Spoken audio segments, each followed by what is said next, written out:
জয় গুরু। আত্মজ্ঞান সন্ধান চ্যানেলে আপনাদের সবাইকে স্বাগত জানাই। নমস্কার। জয় গুরু। গুরু ব্রহ্মা গুরু বিষ্ণু গুরু দেব মহেশ্বর গুরুরেব সাক্ষাৎ পরম ব্রহ্ম তস্মৈ শ্রী গুরবে নমঃ। জয় গুরু। আজকের বিষয়, তুমি যদি নিষ্কামভাবে কাজ করো, কর্ম করো, তা আর কোনো রকম আশা না রাখো, তবে তুমি জীবনে খুশি, জীবনে সুখী। কারোর থেকে কখনো কিছু আশা করবে না, কিচ্ছু চাইবে না, তাহলে দেখবে জীবন তোমাকে এমনিই সব কিছু দিয়ে দেবে।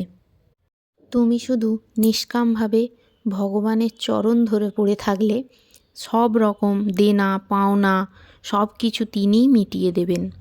আজকের এটাই বিষয়, আজকের গল্প। চেও না, সব পাবে। একটি ছেলে ভালো ঘরেই জন্মগ্রহণ করেছিল। শিশুকালে ছেলেটির বাপ মা দুজনেই যখন মারা গেলেন, তখন সুযোগ বুঝে শত্রুরা তাকে ঠকিয়ে নাবালকের সম্পত্তি দখল করে নিল। ক্রমে ছেলেটি বড় হয়ে বিয়ে করে সংসারী হলো, কিন্তু 2-4টি সন্তান হওয়ার পর দারিদ্র্যের জ্বালায় তার দুঃখের অন্ত রইল না। বাজারে অনেক ধার দেনা, খাওয়া পড়ার সংস্থান নেই, পাওনাদারদের দিনরাত অপমান। সে কী করবে, কেমন করে এ অবস্থা থেকে নিষ্কৃতি পাবে, কিছুই সে ঠিক করতে পারল না। তখন এক সাধুর কাছে গিয়ে সে বলল, বাবা, আমি বড়ই দুর্দশায় পড়েছি, কেমন করে এ দুর্দশা থেকে উদ্ধার পাব, আপনি বলে দিন। এই বলে সে তার দুরবস্থার কথা সাধুর কাছে খুলে বলল। সব শুনে সাধু বললেন, তোমার দুঃখ দূর করবার উপায় আমি বলে দিতে পারি, তবে আমার কথা মতো কাজ করতে পারবে কি না দেখো। যুবক বলল, আপনি বলুন না, আমাকে কি করতে হবে, আপনার আশীর্বাদে নিশ্চয়ই আমি তা পারব। সাধু বললেন, ভাই, এই দেশের রাজা কাছে তুমি যেতে পারো, আর কোনো রকমে তাকে খুশি করতে পারো, তবে তোমার যত ঋণ সব রাজাই শোধ করে দেবেন। দেনা তো তোমার কম নয়, কিন্তু যে করে হোক রাজাকে খুশি করতে হবে। রাজাকে খুশি করতে পারলে সব কিছুই তোমার হবে। যুবক বলল, বাবা, আমি দিন দুঃখী মানুষ, আর তিনি হলেন রাজরাজেশ্বর, তার সঙ্গে আমি দেখা করব কি করে? সাধু বললেন, সে কৌশলও আমি তোমায় শিখিয়ে দেবো, দেখো চেষ্টা করে সফল হতে পারো কি না। এই বলে তিনি তাকে রাজাকে খুশি করবার উপায় বলতে লাগলেন। সাধু বললেন, রাজবাড়িতে গিয়ে প্রথমেই তুমি রাজার দর্শন পাবে না, দারোয়ানেরা তোমাকে রাজবাড়িতে ঢুকতেও দেবে না, তাই আগে তাদের সঙ্গে তোমাকে পরিচয় করতে হবে। তুমি তাদের তামাক সেজে দিও, বাসন মেজে দিও। তারা যখন জিজ্ঞাসা করবে তুমি কে, কেনই বা তাদের এত সেবা করছো, তখন তুমি বলবে, ভাই, আমি নিজের ইচ্ছায় সকলের সেবা করি, আমি স্বেচ্ছাসেবক। ওদের সঙ্গে যখন বেশি মেলামেশা হয়ে যাবে, তখন তুমি জমাদারের সঙ্গে আলাপ করবে, মন দিয়ে জমাদারের সেবা করবে। জমাদার যখন বলবে, কে তুমি, কি চাও তুমি, তখন তুমি বলবে, আমি কিছুই চাই নে, আমি স্বেচ্ছায় সকলের সেবা করি, আমি স্বেচ্ছাসেবক। এইভাবেই একে একে রাজার পাত্র মিত্রদের সঙ্গে তোমার পরিচয় হয়ে যাবে। তুমি স্বেচ্ছায় সকলের সেবা করছো, অথচ কিছুই চাও না দেখে সকলেই তোমাকে ভালোবাসবে।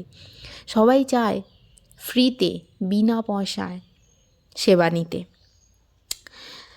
তখন তাদের সঙ্গে তুমি রাজসভায় যেতে পারবে। সেখানে গিয়ে রাজাকে যতদূর সম্মান দেখাতে পারো দেখাবে, তাকে প্রণাম করবে, তাহলেই তোমার ওপর রাজার দৃষ্টি পড়বে, আর তিনি তোমার পরিচয় জানতে চাইবেন। তখন তুমি বলবে, রাজামশাই, আমি স্বেচ্ছাসেবক, আপনার সেবা করতে পারলে আমি ধন্য হব। রাজা যখন বলবেন, একে তো মাইনে দিতে হবে না, এ আমার কাছেই থাকুক, তখনই তুমি রাজাকে আপন করে পাবে। প্রাণপণে তুমি রাজার সেবা করবে, মনে মনে কখনো কিচ্ছু চাইবে না, তিনি কিছু দিলেও তুমি নেবে না। তুমি যদি নিষ্কাম হতে পারো, তাহলে তোমার ওপর রাজা খুব খুশি হবেন, আর রাজা খুশি হলেই তোমার সমস্ত ঋণ থেকে তোমাকে মুক্তি করে দেবেন।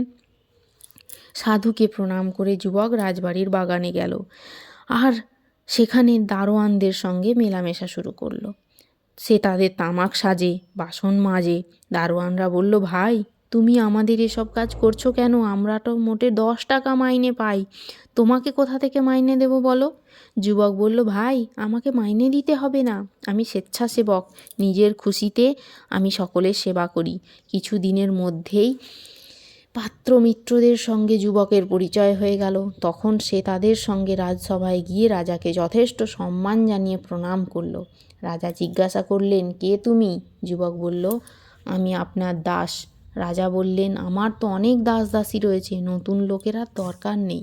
যুবক তখন হাত জোড় করে বলল, রাজামশাই, আমি স্বেচ্ছাসেবক, আমাকে তো মাইনে দিতে হবে না, আমি আপনার সমস্ত সেবা করব আপন ইচ্ছাতে, তাতেই আমার আনন্দ, আমাকে আপনার কাছে থাকবার অনুমতি দিন। রাজা ভাবলেন, মাইনে যখন দিতে হচ্ছে না তখন এখানেই থাকুক।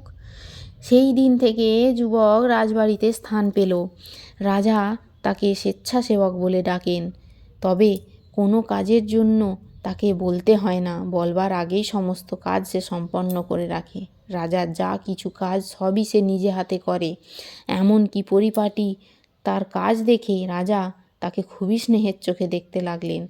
একদিন রাজা দেখলেন তার স্বেচ্ছাসেবক ছেঁড়া কাপড় পরে রয়েছে। তিনি তাকে জিজ্ঞাসা করলেন, ছেঁড়া কাপড় পরে রয়েছ, তোমার আর কাপড় নেই? স্বেচ্ছাসেবক বলল, আমার এই কাপড়েই চলবে, অন্য কাপড়ের দরকার নেই। রাজা দেখলেন নতুন কাপড় দিলে তো ও নেবে না, তাই নিজের পুরানো কাপড় তাকে দিয়ে বললেন, আমার এই প্রসাদী কাপড় তোমায় দিলাম, এই কাপড় তুমি পরো। যুবক তখন রাজার প্রাসাদে সেই রাজবেশ পরল। আর একদিন রাজা দেখতে পেলেন তার সেবকের মুখখানা বড় শুকনো দেখাচ্ছে। তিনি জিজ্ঞাসা করলেন, তোমার মুখ শুকনো দেখছি, তুমি কিছু খাওনি? সেবক বলল, না রাজামশাই, এখন আর কিছু খাবো না। শুনে রাজার মনে বড় দুঃখ হলো। তিনি ভাবলেন, আহা, ছেলেটি এমন নিঃস্বার্থভাবে আমার সেবা করছে, আর আমার রাঁধুনি বামুন এমনই হিংসুটে যে তাকে খেতে পর্যন্ত দেয় না, ও তো কারুর কাছে কিছু চাইবে না। এই ভেবে নিজের খাওয়া হয়ে গেলে পরে রাজা নিজেই সেই পাতে সেবককে বসিয়ে দিয়ে বললেন, বাছা, তুমি এবার এখানে খাও, তোমাকে তো কেউ খেতে দেয় না, আজ থেকে তুমি রোজ আমার পাতেই বসে খেও। এইভাবে রাজার দেওয়া রাজবেশ পরে রাজার পাতে তার প্রসাদী রাজভোগ খেতে লাগলো। একদিন সেবক রাজার পা টিপছে। রাজা দেখলেন ঘুমের ঘরে সে ঢুলে ঢুলে পড়ছে। রাজা বললেন, তোমার খুব ঘুম পেয়েছে দেখছি, তুমি আমার পায়ের কাছে শুয়ে পড়ো। সেই দিন থেকে প্রত্যহ দিন ও রাত রাজার পা টেপার পর সে তার পায়ের কাছেই শুয়ে থাকে। এখন তার ভাগ্যে রাজবেশ জুটেছে, প্রত্যহ রাজভোগ খাচ্ছে, গদি আটা রাজার পালঙ্কে শুতে পেয়েছে, আর রাজার সঙ্গে সব জায়গায় ঘুরে বেড়াচ্ছে। রাজা তখন নিজের প্রাণের থেকেও তাকে ভালোবাসতে লাগলেন। সেও রাজার সকল কাজের সাথী হয়ে উঠল। একদিন রাজা কিছু জিনিস কিনতে সেবককে বাজারে পাঠালেন। তার পুরনো পাওনাদাররা যখন বাজারে বসেছিল, সেবককে দেখা মাত্র তারা তাকে চেপে ধরে বলতে লাগলেন, বেটা ফাঁকিবাজ, আমাদের ফাঁকি দিয়ে রাজার কাছে আশ্রয় নেওয়া হয়েছে, রাজার ভয়ে আমরা কিছু করতে পারিনি, কিন্তু এখন তো তোকে একলা পেয়েছি, ভালো চাস তো এক্ষুনি আমাদের ধার টাকা মিটিয়ে দে, নইলে আজ আর তোকে আস্ত রাখবো না। ধার দেনায় ডুবে আছে, আবার রাজবেশ পরা হয়েছে, লজ্জা করে না তোর? এইভাবে অপমান করার সঙ্গে সঙ্গে তারা তাকে মারধর করতে লাগলো। এদিকে সেবকের ফেরার সময় অনেকক্ষণ পার হয়ে গিয়েছে দেখে রাজার চিন্তা হলো, এখনও সে কেন ফিরল না। তখন তিনি নিজেই তার সন্ধানে বাজারে গিয়ে তার দুর্দশা দেখতে পেলেন। তিনি সেবককে জিজ্ঞাসা করলেন, কি হয়েছে, এরা তোমাকে মারছে কেন? সেবক বলল, প্রভু, আমি এদের কাছে অনেক ঋণ করেছি, এরা আমার পাওনাদার, আমি সেই দেনা শোধ করতে পারিনি বলে এরা আমার এই দুর্দশা করেছে। রাজা তখন পাওনাদারদের কাছে ডেকে সব ঋণ পরিশোধ করে দিলেন, আর তাদের কাছে যত হ্যান্ড নোট ছিল সব ছিঁড়ে ফেললেন। তারপর সেবককে সঙ্গে করে রাজবাড়িতে নিয়ে এসে তার নিজে হাতে শুশ্রূষা করতে লাগলেন। নিষ্কাম ভক্তের অধিকার যে কতখানি তা বলে শেষ করা যায় না। পরমাত্মা হলেন রাজরাজেশ্বর। মানুষ যেসব পাপ করে সেইগুলি হলো তার জীবনের ঋণ। তাই মানুষের কর্তব্য হলো রাজরাজেশ্বরের শরণাপন্ন হওয়া।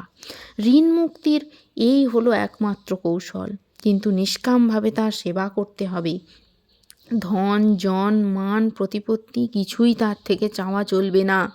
সেবার দ্বারা একেবারে যদি পরমাত্মাকে আপন করে পাওয়া যায় তাহলে আর কোনো ভয় নেই।